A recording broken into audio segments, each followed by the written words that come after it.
my name is Sandra Gonzales, and my dissertation will be addressing the evaluation of in-person versus virtual interviews from underrepresented minorities in medicine. With the U.S. population becoming more diverse, there is a high demand of physicians from racial and ethnic groups that are described as underrepresented minorities in medicine. When examining the proportion of all U.S. physicians, Black and Latinx physicians made up only 5%. In order to improve the diversity of practicing physicians, it is imperative to identify ways to recruit and retain physicians from racially diverse groups. The purpose of the study was to examine the experiences of URIMs who participated in different interview modalities to determine whether there are pattern differences that may provide a disadvantage for residency and fellowship applicants from URIM backgrounds. This dissertation aims to ultimately distinguish how in-person and virtual interviews may impact the recruitment and selection process of URIM physicians and make recommendations to improve strategies in increasing diversity within graduate medical education. Critical race theory will serve as a theoretical lens to identify and address how racism, gender, and microaggressions affect the interview experiences of URIM physicians. The following 3 research questions will guide this study. 1. How, if at all, do URIM residency and fellowship applicants experience implicit bias and microaggressions in the interview process? 2. Are there any differences in URIM residency and fellowship applicants' experiences of bias and microaggressions based on whether they interviewed in person or virtually? And 3. Is there a difference in the percent of URIM physicians receiving a residency or fellowship offer based on whether they interviewed in person or virtually?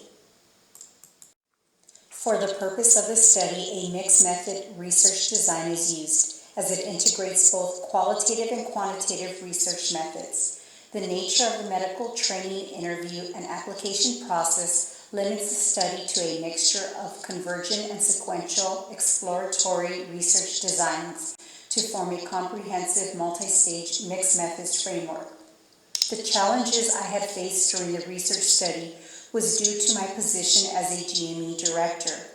The IRB at USC felt there was a potential ethical conflict of interest and determined that any outside independent interviewer should interview the residency or fellowship candidates and anonymize the data prior to delivering it for data analysis.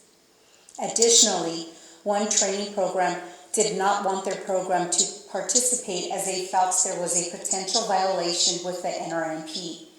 Therefore, a copy of the study protocol and survey questions were submitted to the NRMP and later determined there was no violation in the materials provided. However, this significantly delayed the delivery of the surveys.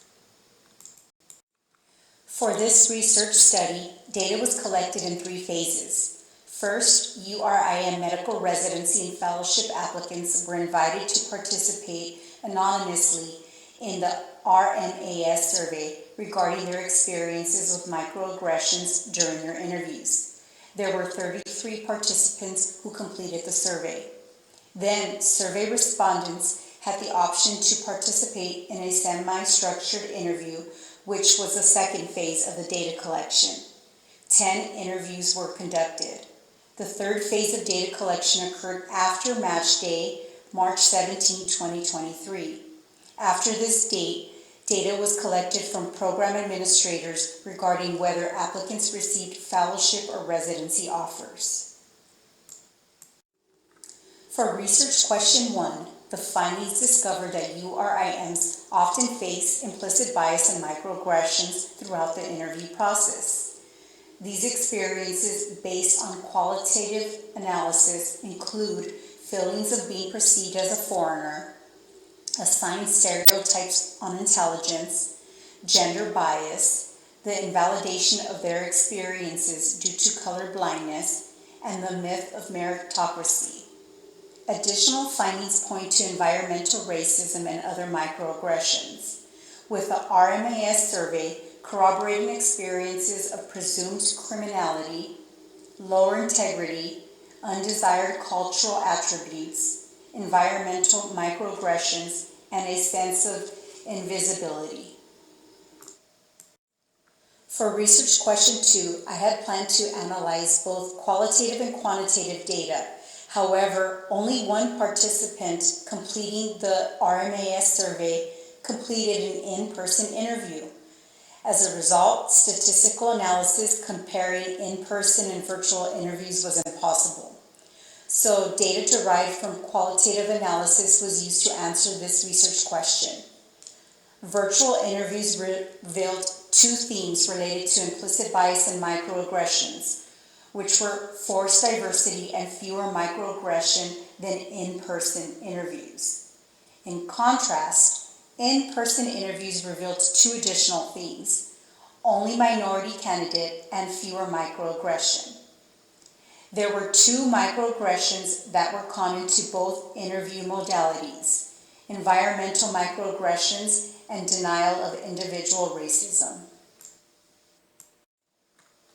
The findings for research question 3: is there a difference in residency or fellowship offers based on interview modality? The results of this inquiry indicate there is not a significant difference between the number of URIM physicians who matched with MMC programs based on whether they interviewed in person or virtually. According to my research study findings, here are my 3 recommendations. 1 would be to increase cultural sensitivity and competency training. This recommendation seeks to create a more inclusive and equitable environment in which the candidates are evaluated based on their qualifications and merit, as opposed to being subjected to discriminatory experiences. 2nd recommendation is to increase URIM faculty participation in residency interviews. I think it's essential to prioritize the inclusion of URIM faculty and current residents in the interview process. And by increasing their participation, this can help create an environment that is more welcoming and inclusive of candidates from diverse backgrounds. Recommendation 3 is to offer applicants options for virtual or in-person interviews. I know this may be difficult for each program, but by providing applicants with a selection of interview formats, medical institutions can accommodate a variety of circumstances and foster an inclusive interview process that respects each candidate's unique experiences and requirements.